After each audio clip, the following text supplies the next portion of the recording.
It's a day. It is a day. We'll be bringing them out.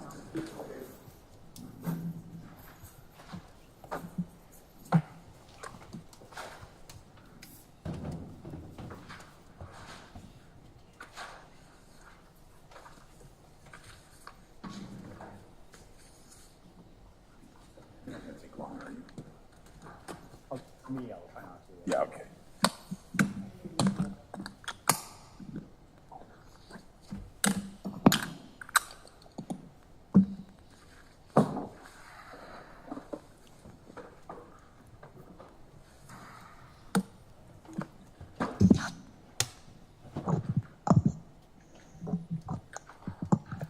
Drive up there and rip apart the car, and then I'll deal with BMW. Want to borrow my bike? Although I just got my vanity plate on my little convertible. That's a CT something. That's how I got there. But my vanity plate on the little convertible sidebar. It's a good LA. Yeah.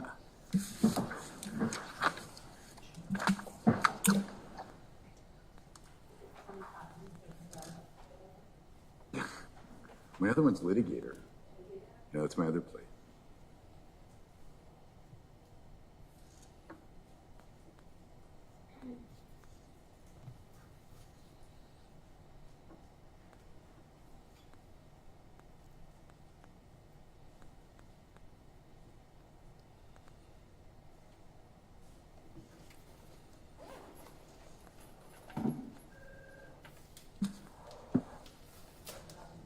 There's a new toy. Yeah, that's the convertible. But I don't kill BMWs. Yeah, who's stealing my wheels? What's the safety on that? How about don't park your car where they'll steal your wheels? At least I know they're safe. Wheels are safe. What? The crooks probably have like a universal license to do anything. Probably call some like You should I get some of your clients. should. They might be able to help you. They probably could. Ah, it's a day, Shelley. It's a day.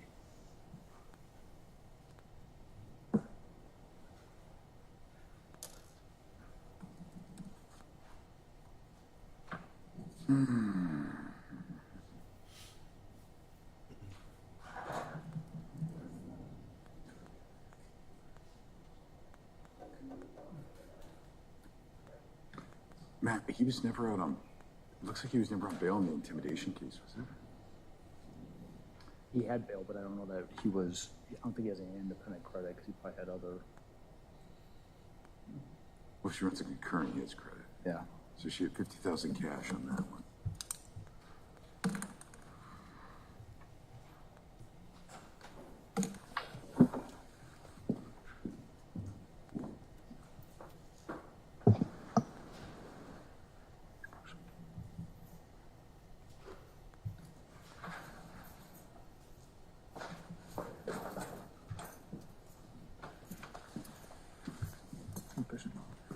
Circle. You guys got room? Can you reach it? Good. State of Wisconsin versus Darrell Brooks, case number 21 CF 4596 and 21 CF 5020. Appearances, please. Matthew Torbenson and Shelley Grosso appear for the state. Good afternoon, Your Honor. Good afternoon. Attorney Russell Jones on behalf of Mr. Brooks. He's present. I'm present. Good afternoon, Judge. Good afternoon. Hello, Mr. Brooks. Hello, Judge. All right, so we are here for a sentencing. I understand we needed to put something off because you had some surgery. I hope you're feeling better. We are now ready to proceed on this. The last time that we were in court, you entered a no contest plea and the court found you guilty in 21 CF 4596. Count 3, second degree recklessly endangering safety with a domestic abuse assessment, and in 21 CF 5020 of count 1, intimidation of a victim by threatening force. Are we ready to proceed with sentencing from the state's perspective? Yes. All right, and from the defense? Yes, Your Honor. All right, I'll hear from you first, Mr. Torbenson. With regards to victim notification, we notified Erica P. of today's date, these proceedings. We were hopeful that we would have a victim impact statement from her for Your Honor. Unfortunately, there have been some recent political ads that have featured what happened out in Waukesha that have resulted in recurrent trauma for her. She has chosen not to be here today. She has chosen not to file the victim impact statement. I will hopefully relay to the court as best I can the impact that this has had on her, the enduring impact it has had. But she has made the choice, the conscious and deliberate choice, not to be here today because of that. All right. I appreciate your making that record. I did file a documentation from Crime Victim Compensation for restitution. I saw it. Thank you. When considering the serious nature of Mr. Brooks' offenses, Mr. Brooks' character, and the need to protect the public, the state is respectfully requesting that the court sentence Mr. Brooks to a substantial prison sentence in the Wisconsin State prison system. We are leaving the length of that substantial prison sentence up to the sound discretion of your honor. On November 2nd of 2021, Erica P. was staying in a hotel when she heard a knock on the door. She opened the door to find Mr. Brooks there, who was immediately argumentative with her, confronting her, took her cell phone away from her to prevent her from calling anyone for assistance or help. Erica left the apartment building and began walking down the street, and Mr. Brooks got into his red truck and followed. He would corner Erica at a gas station, get out of the truck, continue to argue with her, punch her in the face, resulting in a swollen eye, repeatedly attempt to get her inside of the vehicle. And then when she refused to get inside the vehicle, he would get inside of that truck and run her over. She suffered a dislocated femur, a fractured ankle. She had a swollen eye. She had cuts to her legs. And perhaps the most vivid picture taken by the Milwaukee Police Department is that of her pants, which show the tread marks from Mr. Brooks' tires, the tracks on her pants that had to be cut off her at the hospital so that she could be treated. That same day, November 2nd of 2021, there was a young prosecutor in the Milwaukee County DA's office. She was finishing a domestic violence felony jury trial. There was no victim that showed up for that trial, but she chose to go forward on it. She obtained 2 guilty verdicts from that case. That evening and the next coming days, after proceeding on a trial, she would review 22 domestic violence referrals, one of which was this case. She would reach out and try and make contact with Erica, and she couldn't get a hold of Erica. The allegations were so severe, so serious, that this young ADA chose and said, this case needs to be charged. Something needs to be done about this.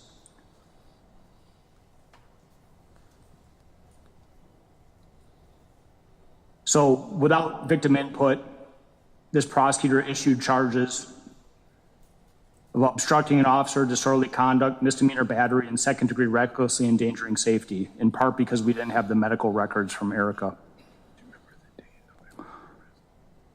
Unknown to this prosecutor, unknown to the district attorney's office, was what Mr. Brooks was doing after he was apprehended and in the Milwaukee County Jail. One day after being apprehended and in custody, he would reach out and make a phone call and involve his own mother in intimidation. He would ask his own mother to reach out to Erica and tell her not to show up to court. That if she didn't show up or if she told them she was not going to cooperate, that the charges would get dropped altogether.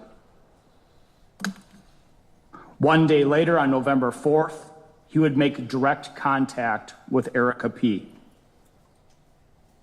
His words to her, "Why did you do this to me? You know I love you. Listen, listen, listen. I've come to the realization that I'm not going to leave you. You have my daughter. I know your potential. I know what you can be. I want to marry you. I'm not going to play anymore. Will you marry me? And then the very next sentence, then you need to call them people, meaning you need to call the prosecutor, you need to call the district attorney's office, you need to make sure that these charges are dropped. 2 days after running over his girlfriend and the mother of his child, he's using emotional manipulation, promising a future, promising marriage, promising change, all in an effort to try and get Erica to drop the case and the charges.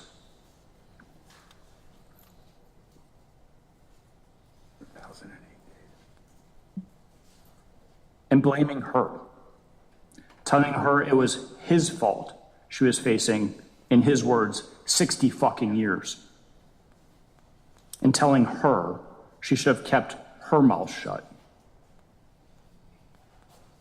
Telling her the pain it was going to cause his mother because she called the police and made a report.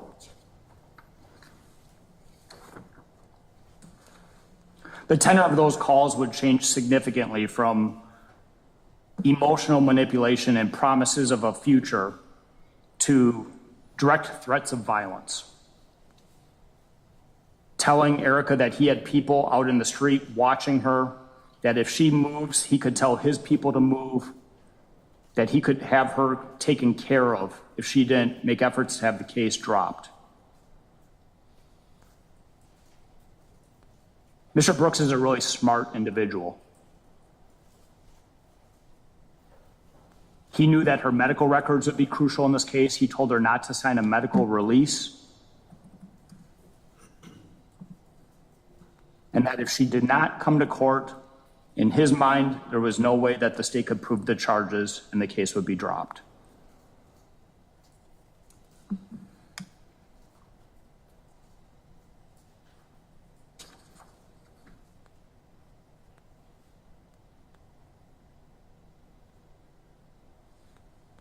But he would threaten her safety from the confines of the Milwaukee County Jail. Even in jail, even in custody, he showed the ability to threaten, to manipulate, and to control Erica.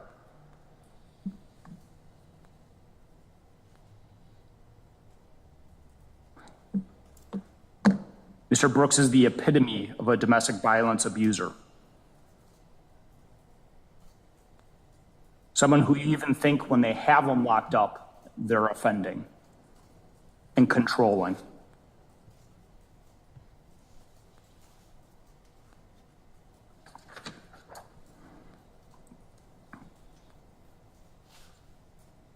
Unfortunately, none of that conduct was known at the time that Mr. Brooks was in the Milwaukee County Jail. It was discovered after the events took place out in Waukesha, and I'm going to talk about Waukesha little, if at all, today, because what we're here for is what he did to Erica in Milwaukee County.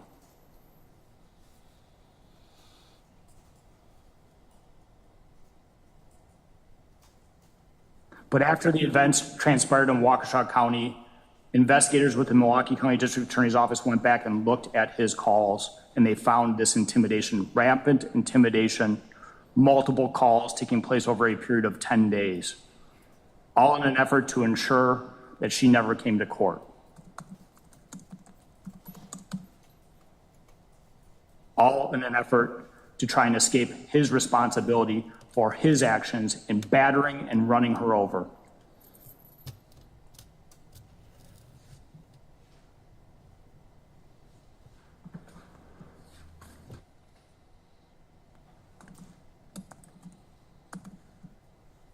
It wasn't just Erica who saw and experienced the defendant run her over on November 2nd, 2021. There was a citizen witness that saw it. That person certainly was traumatized what they observed, but they reported his deliberate actions in battering her and then running her over.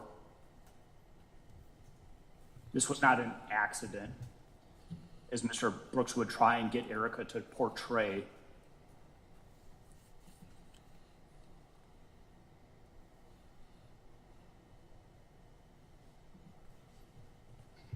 And so the offenses that this defendant committed in Milwaukee County are extraordinarily serious.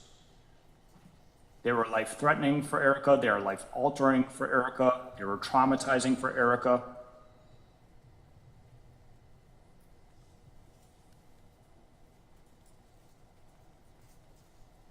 And then after the events of November 2nd, within the confines of the jail, he invades the province of this system. A system where we rely on citizens to come into the courtroom, to take the stand under oath, and to tell the truth. He did everything he could to prevent that from happening.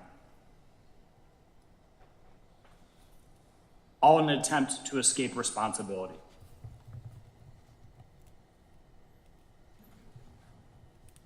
For those actions, he is singly and solely responsible. When considering the defendant's record at the time that these offenses were committed, he had an open criminal case in Milwaukee County that was 2020 CF 2550. He was charged with 2 counts of second-degree recklessly endangering safety and felon in possession of a firearm. That was resolved with a charge of felon in possession of a firearm when the witnesses did not appear on the second-degree recklessly endangering safety. He pled to the felon in possession of a firearm charge to his credit. He was sentenced to 4 years in the Wisconsin State Prison System, 2 years initial confinement, 2 years extended supervision. In 2011 CM 6550, Mr. Brooks was charged with possession of a controlled substance, THC, and misdemeanor bail jumping. He received 180 days in the House of Corrections consecutive on each count. In 2011 CM 1812, he was charged with obstructing an officer. He was sentenced to 37 days in the House of Corrections. In 2011 CF 5366, he was charged with possession of a controlled substance, second or subsequent. He received 180 days in the House of Corrections. In 2010 CF 87, a Wood County case, he was charged with strangulation. He received a probation sentence in that case. He was revoked on that probation. He had a withheld sentence during the subsequent sentencing hearing, who received 11 months in the House of Corrections. Was that domestic violence related? It's difficult to tell because it's not a Milwaukee County case, so there's not a lot of information that I could find on CCAP. Just give me 1 second, I can look. You said Wood County? Yes.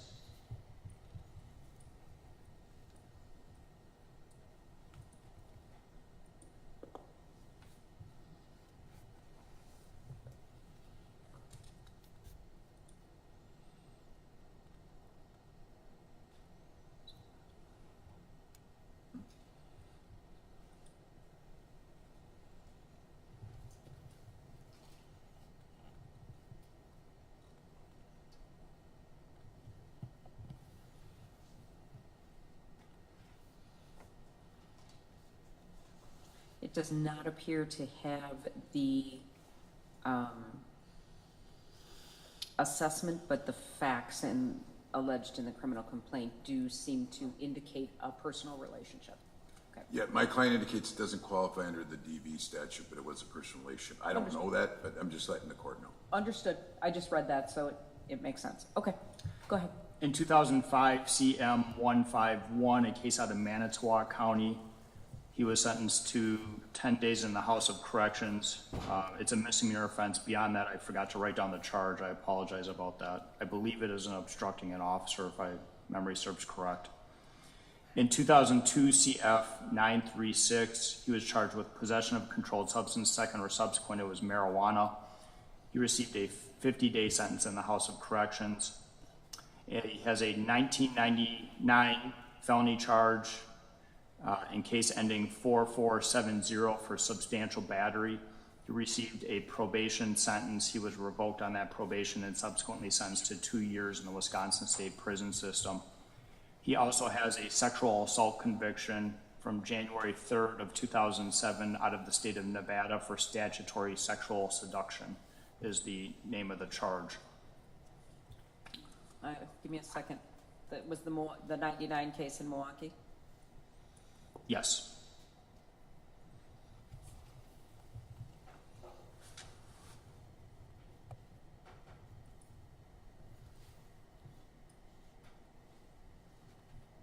Obviously, everybody's watching me do this. I'm looking them up on CCAP, on my judicial dashboard, which has a little bit more information than other people are afforded.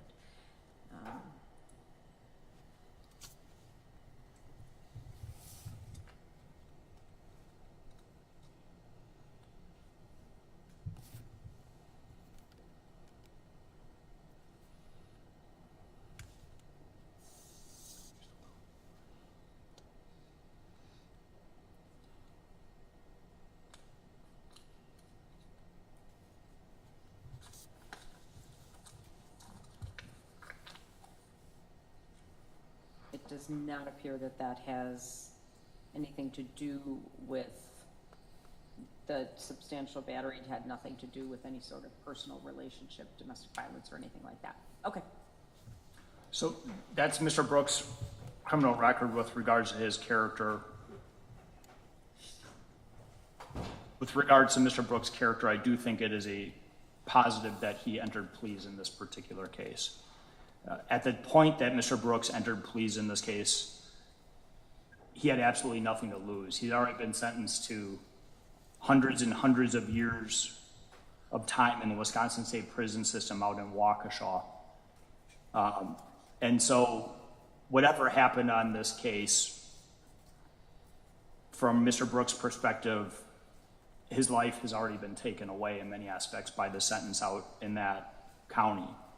And I recognize that, and I give him credit for the fact that despite the sentence he received in Waukesha County, he came into court when the state was ready to proceed and chose to enter pleas in this case. And that's a sign of positive character. I give Mr. Brooks credit for that aspect in this particular case.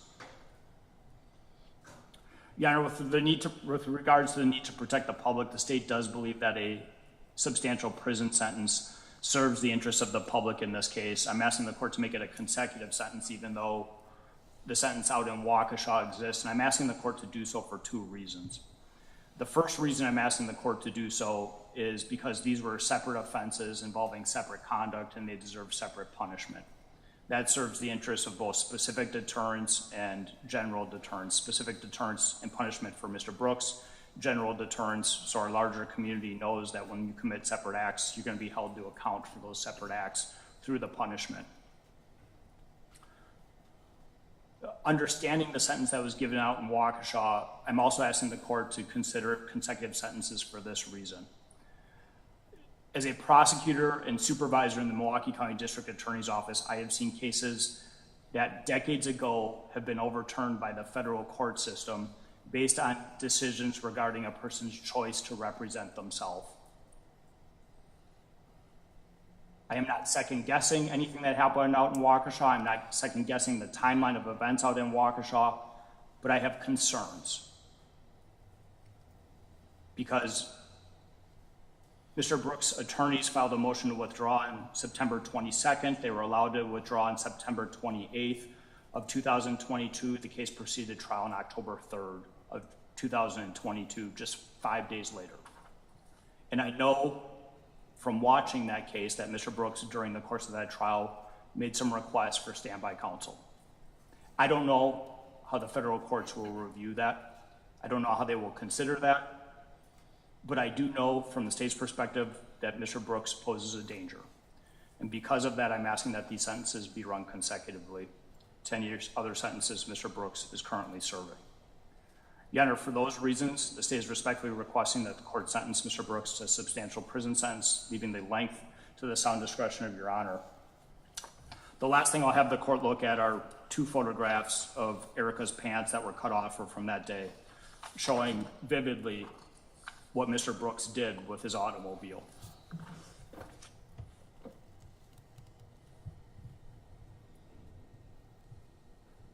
You've seen these, Mr. Jones? Yes.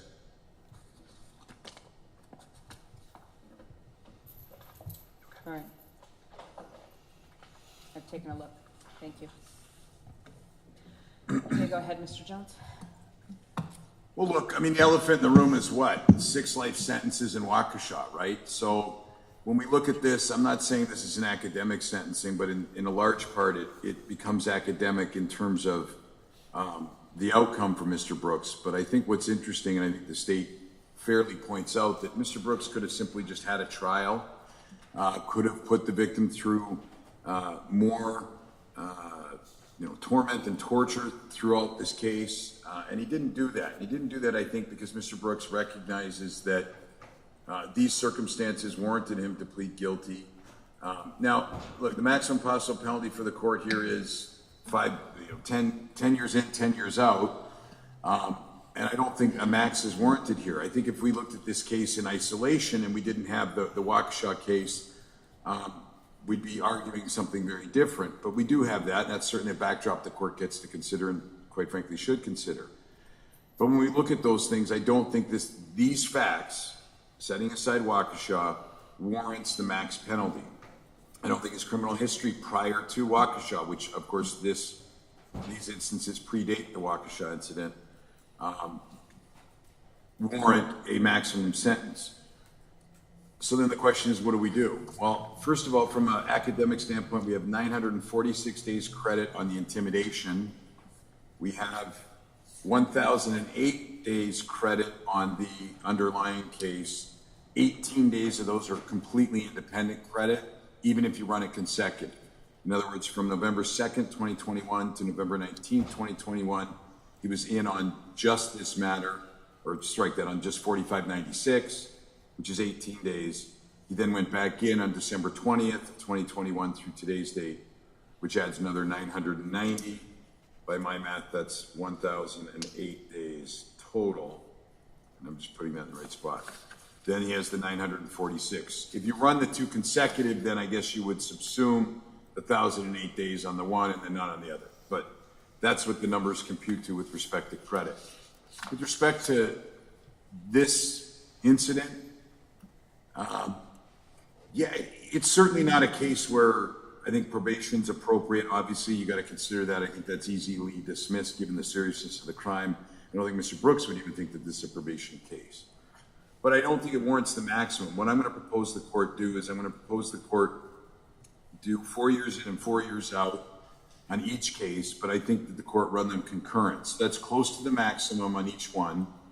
I'm asking the court to run them concurrent. The intimidation, even though it's phone calls, I don't think it's of the most egregious nature of an intimidation that we've seen come through these courts.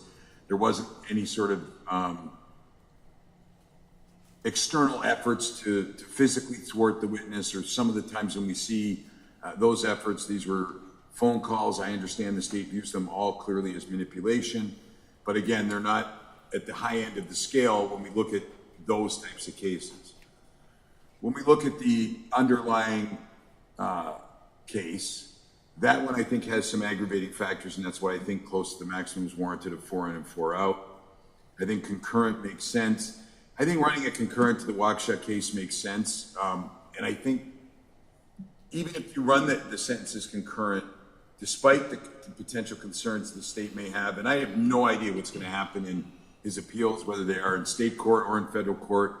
I don't think really this court should speculate on that. I don't think that's the issue that this court's dealing with. The issue this court's dealing with is, how do we sentence somebody under these circumstances with the character of this defendant, with the sentencing factors in this case? And that goes to the seriousness of the crime, the need to protect the community, and then of course his character. When we look at that in isolation, and I understand that's difficult to do, I think a sentence that is near the maximum is appropriate of the 4 in, 4 out on the underlying case. On the felony intimidation, I think running it concurrent makes sense. I think if this was an isolated case, it very well would be running concurrent, or at least likely could run concurrent.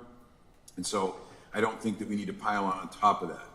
I mean, at the end of the day, he has 6 life sentences in Waukesha plus.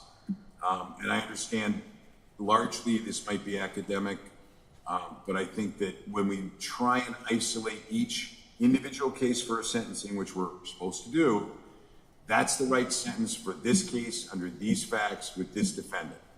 And I'd ask the court to follow that recommendation. All right, thank you. Mr. Brooks, what would you like to tell me?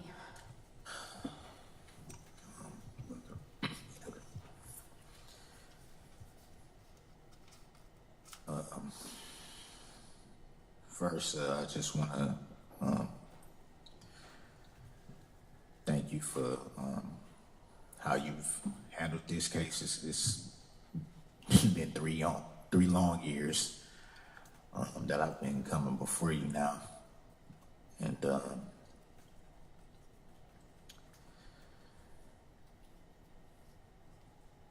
just want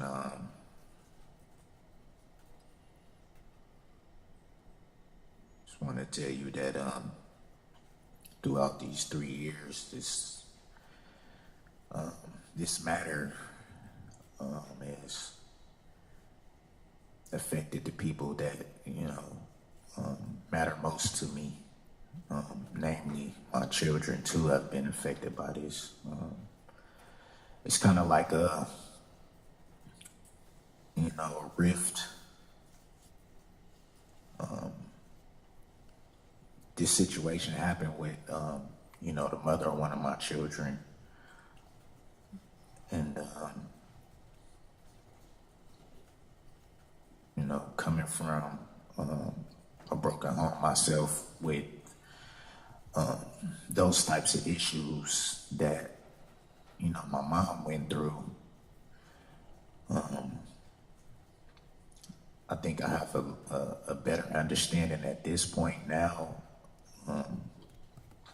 of the way that these can affect kids growing up.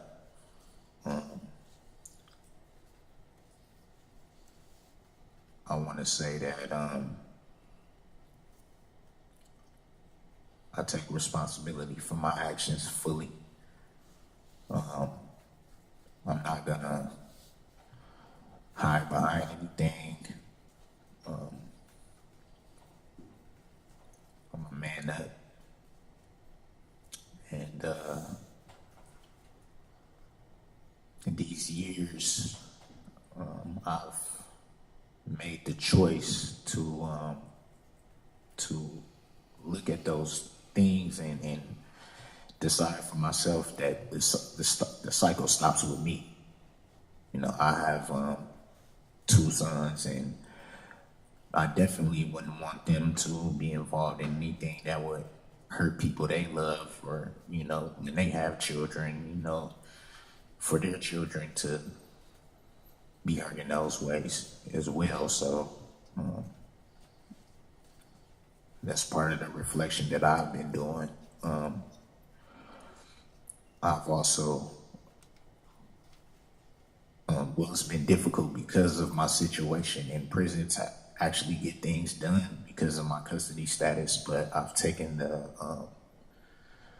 initiative to program in those areas, dealing with domestic violence issues, childhood trauma issues, things of that nature. I'm doing fairly well with those, which is something I never had, growing up. And, just to have the opportunity to look at better ways to deal with frustration, deal with anger, to deal with understanding.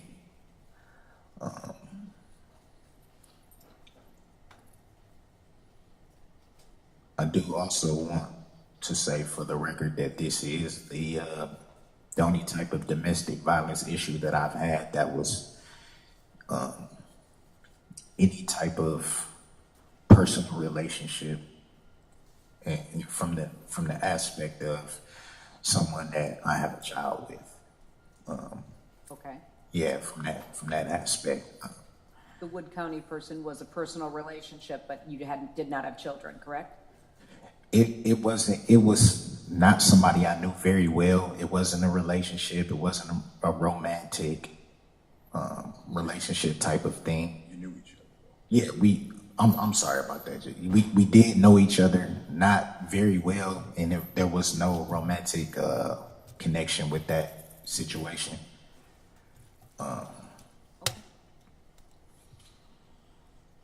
But like I said, Your Honor, in these 3 years,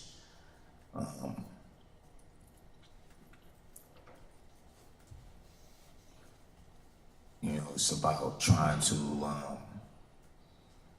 do what you can to, progress and move forward.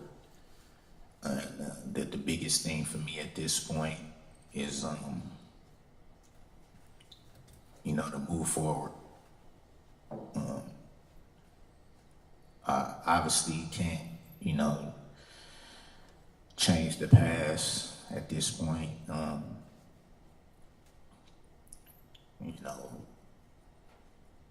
People will see me how they will see me. I accept that,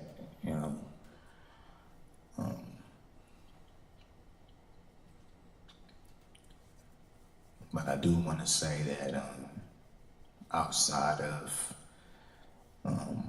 my other matter, I just want to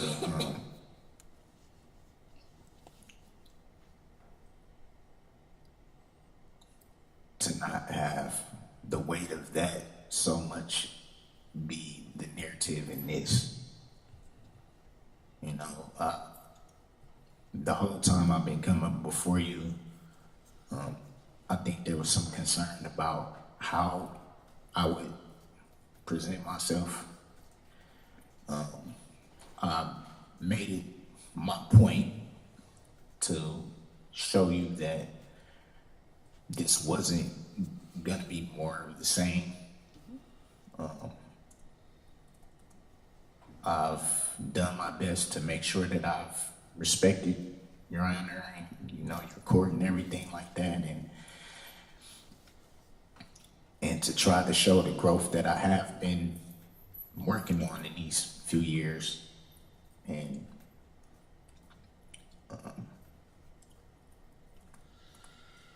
I guess to show more a different side of me, more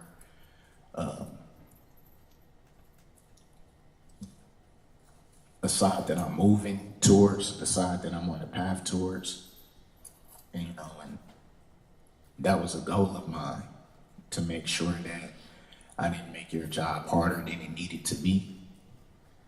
And outside of that, I just want to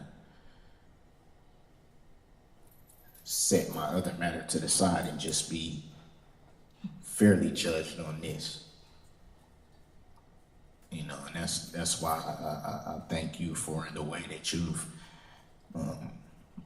handled it this entire time, because I can bet you probably like, why is this guy still on my docket at this point? We should have been past this by now. But I think the length of the matter to my favor gave you more of an opportunity to see, like, this is the road I'm going down now. And unfortunately, my situation is what it is. But I know I'm on the right path. Thank you for your comments. So whenever I sentence anyone, I need to consider 3 separate things: the gravity of the offense, the protection of the community, and the character of the defendant. To address your kind of last point first, I live in the world. I know what happened out west of here. But from the very first appearance you made in front of me, that was after that, you have not been the person that we saw on TV that was there. You have acted absolutely perfectly fine in this court, and I want you to know that I appreciate it. There are security measures that are in place with the Sheriff's Department based on those issues, but you have never acted up in court. You have never been disrespectful. You have never done anything. You are an absolutely different person as you deal with this court than you were as portrayed out there. And I I recognize that, I appreciate that, and I absolutely am separating these issues. These incidents, the initial incident and the intimidation that took place thereafter, took place prior to what happened in Waukesha, and you will be sentenced simply on those.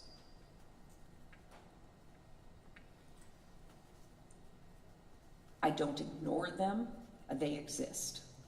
But you have, it is not my issue, that is their issue. So, having said that, I am extremely pleased in what you have demonstrated over these past 3 years with me, because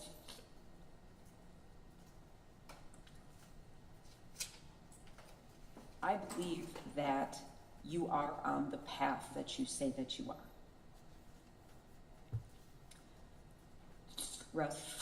Russ, can you get him tissue for Mr. Torbenson? You have an empty box in front of you, I believe.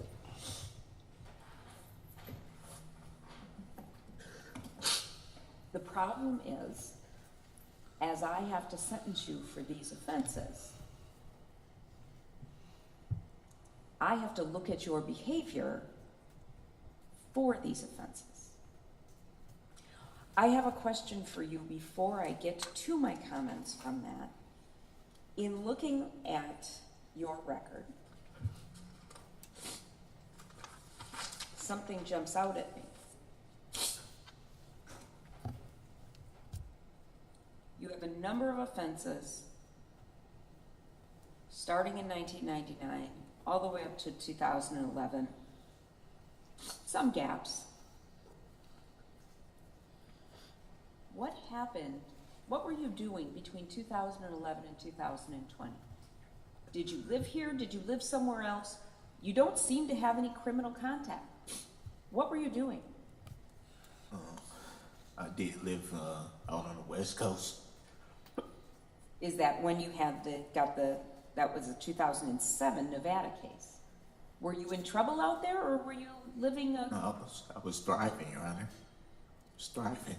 I was working. Had a great relationship with my children.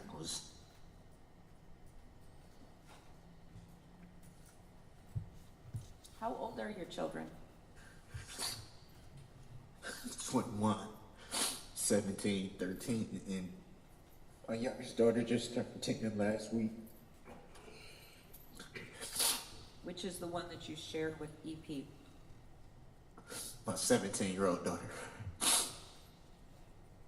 who was starting to spell me college. And I'm missing it. Well, you are. But I'm that's so proud of her. That is an amazing accomplishment. I'm glad to hear that. She graduated a year early because her academics was so up to par. I didn't get the chance to see her walk across the stage.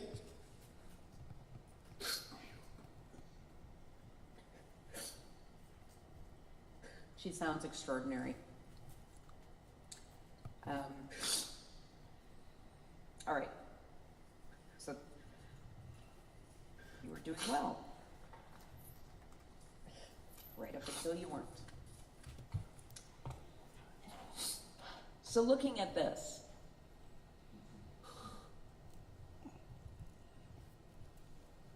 it strikes me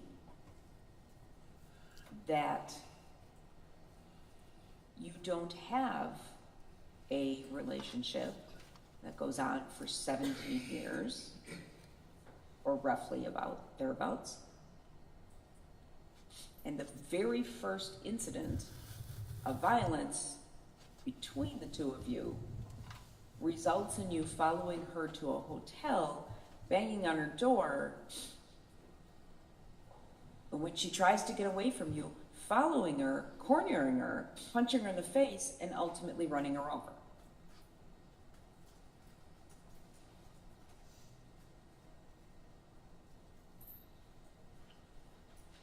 That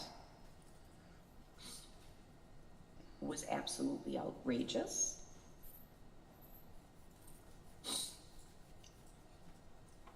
And you are so very lucky that it was her leg versus her torso or her head, which would have killed her likely. Your behavior was so outrageous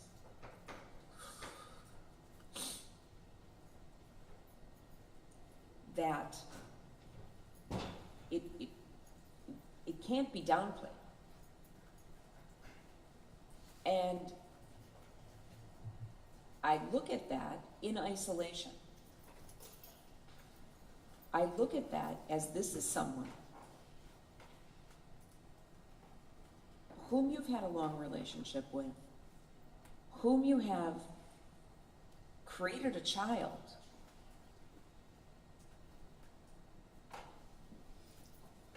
and you disposed of her as if she were roadkill.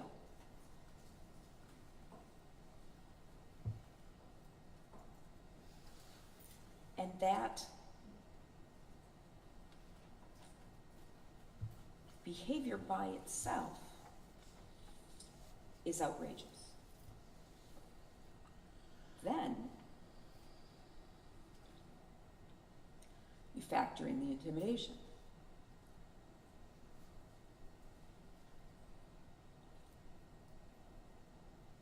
The quotes from that those jail calls, not the usual. Unfortunately, I've seen a lot of intimidating jail calls that involve, let's be together. If you want us to be together, you have to get this drop so we can be together. And I can show you how very much I love. I've heard that a million times on jail calls. But when that didn't seem to work, you doubled down and intimidated her in such a manner. Mr. Jones may say it's not the worst because there wasn't any follow-through, that nobody followed her from her house to court on the day she was supposed to come and testify and ran her off the road or did any of those things. Of course that could have happened, but we were 10 days out from the incident.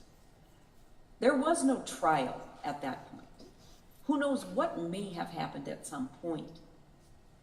This is the very first part where the only thing you're in control of is trying to get her to call the police, call the DA's office and say, I'm not in, I'm not prosecuting.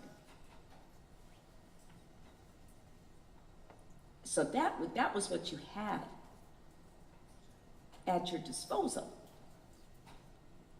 was just to so berate her and so humiliate her and scare her. So as to get her to do your bidding. Because you're locked up, right? So you can't get her. But what you did was you told her, I got guys. I got guys who are going to get you. The minute you walk out your house, they're going to get you. If I wanted you dead, I'd kill you. You'd be dead.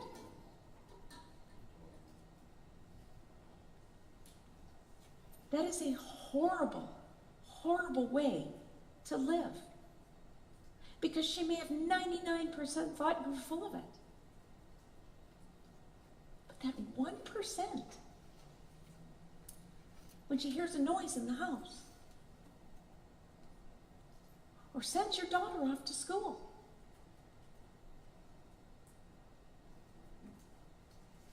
and your daughter in high school, half an hour late, coming home from school, talking with her friends, busy, whatever. And what does that do to EP? Oh my God. Did someone grab her? Is this it?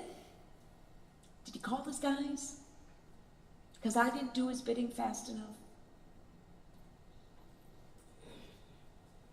That's absolutely horrendous behavior. And it is who you were. It's who you demonstrated yourself to be. Whether that was the full content of your character, I can't speak to. But on those days, that's who you demonstrated yourself to be. I very much hope that you are on the path that you described. Because you likely have a very long life ahead of you. You spoke to your prisons, your custody status. Are you held in segregation? Are you by yourself? What goes on there? Housed in SAG. You are. Yes. I appreciate the efforts that you're undertaking to better yourself. To say, this is not okay. And I've got to figure out why I thought it was.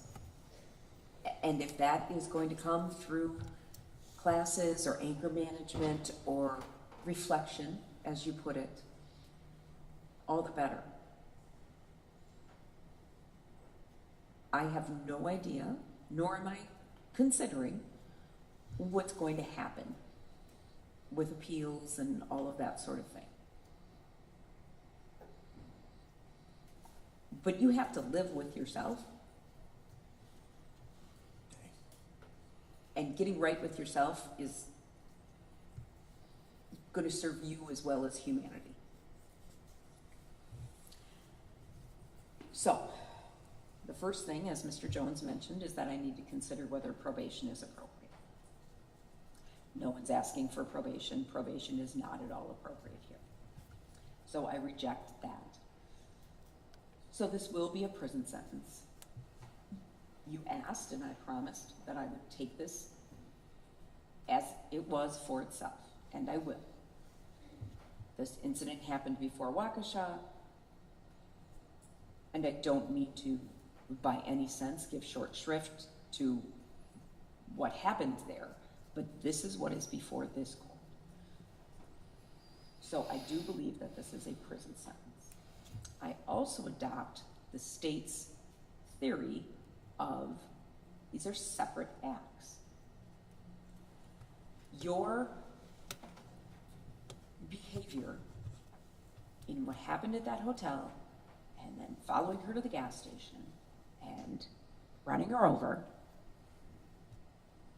was one day.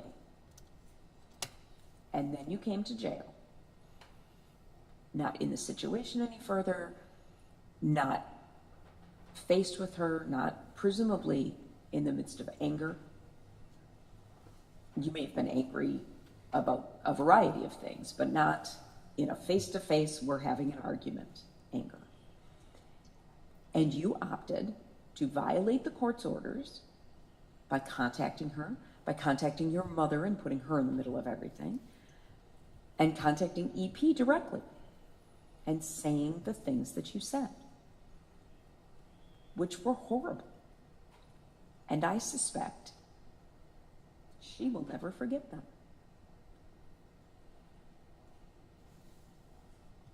Because after a relationship of that length, you may be a voice that is in her head. And I'm very sorry for her for that.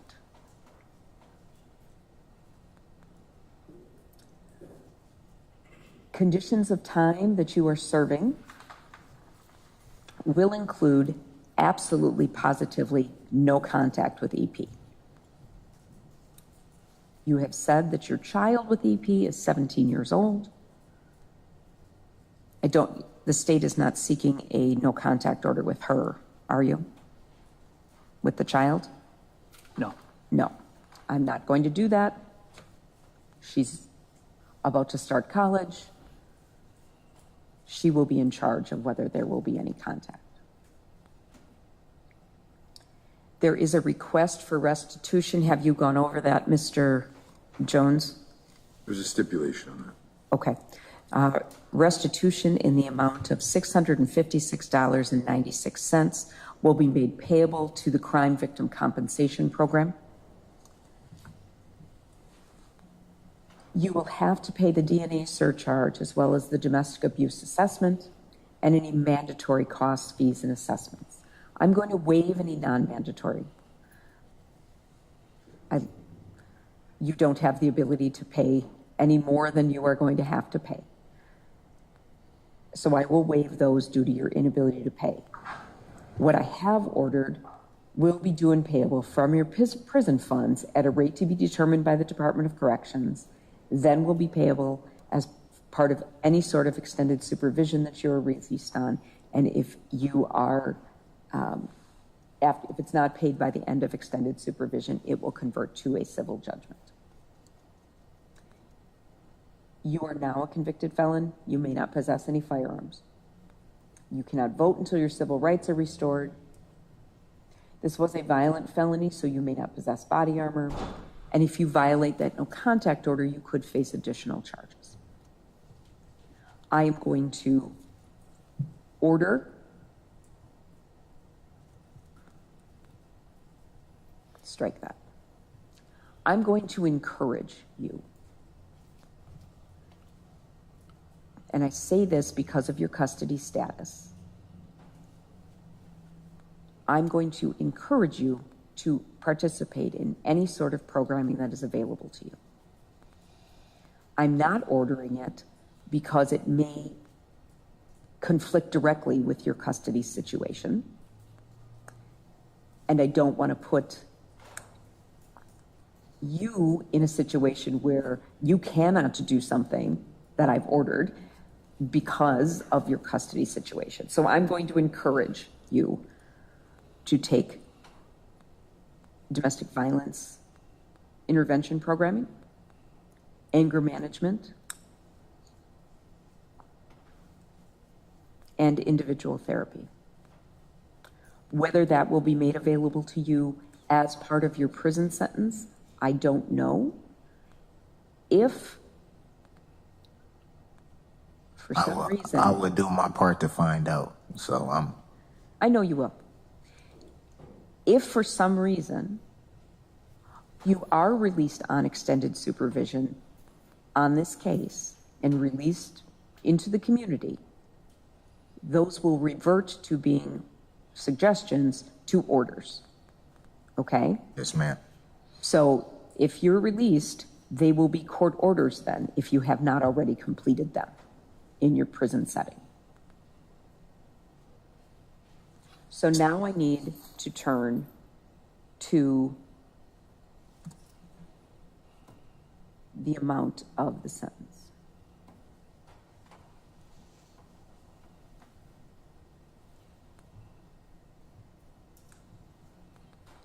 As Mr. Jones noted, this was punishable by the possibility of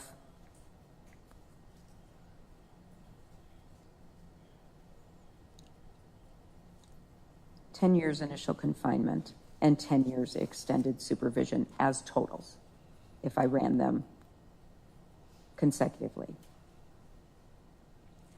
I do give you credit for entering no contest pleas to these charges and not putting EP through a trial.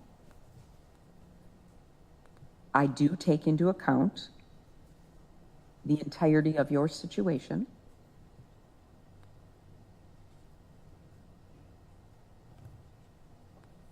Therefore, I am going to sentence you as follows. On 21 CF 4596, count 3, the second degree recklessly endangering safety with the domestic abuse enhancement, I will sentence you to 9 years in the Wisconsin State Prison, 4 years and 6 months initial confinement, and 4 years and 6 months extended supervision. On 21 CF 5020, count 1, the intimidation of a witness, I will sentence you to 9 years in the Wisconsin State Prison, 4 years and 6 months initial confinement, and 4 years and 6 months extended supervision. Those counts will be consecutive to one another because they were decisions made on different days. You made volitional decisions to engage in that behavior on separate days. And it will also be consecutive to any sentences that you are serving from any other jurisdiction.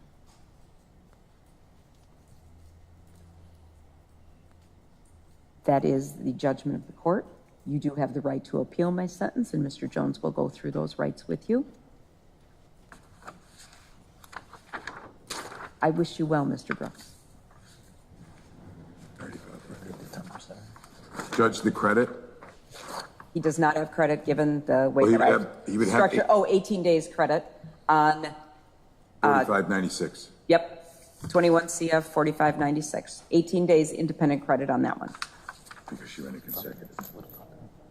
Because you ran a consecutive to Waukesha. No, it doesn't, but I have to mark something. Oh, I have found, based upon the seriousness of these crimes and the way that I have structured the sentence, as well as the entirety of the situation, that you are not eligible for the challenge incarceration program or the substance abuse program. So, Judge, it's the court's position that the 990 days from December 20th through today's date, he does not get because he has those on the Waukesha case, given that it's consecutive, correct? I believe so, yes. Okay.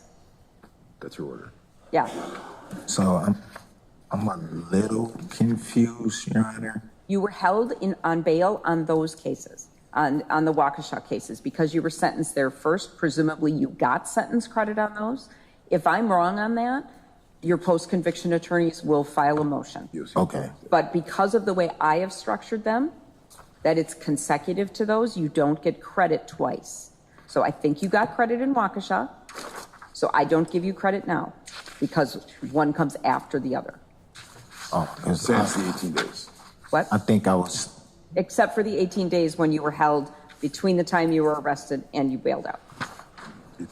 She's wrong, the DOC will correct it. yeah, because I was thinking about the 973-155 statute. That's the way I looked at the time served. The Wisconsin statute 973-155-1 in subsection A. Okay, I appreciate your position. I disagree. So if there's a post-conviction problem, your attorney can file a motion. Okay? All right. Already filed it. Good luck. Just so you know, I filed it all already. I filed all your post-conviction already. Okay.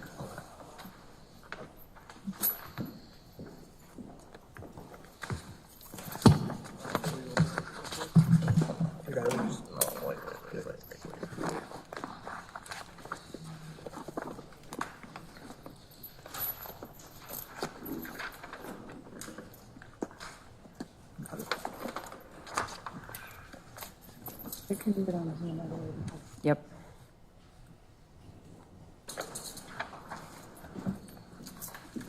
Oh, he's still. No, he's good. Yeah, he was caught, yeah.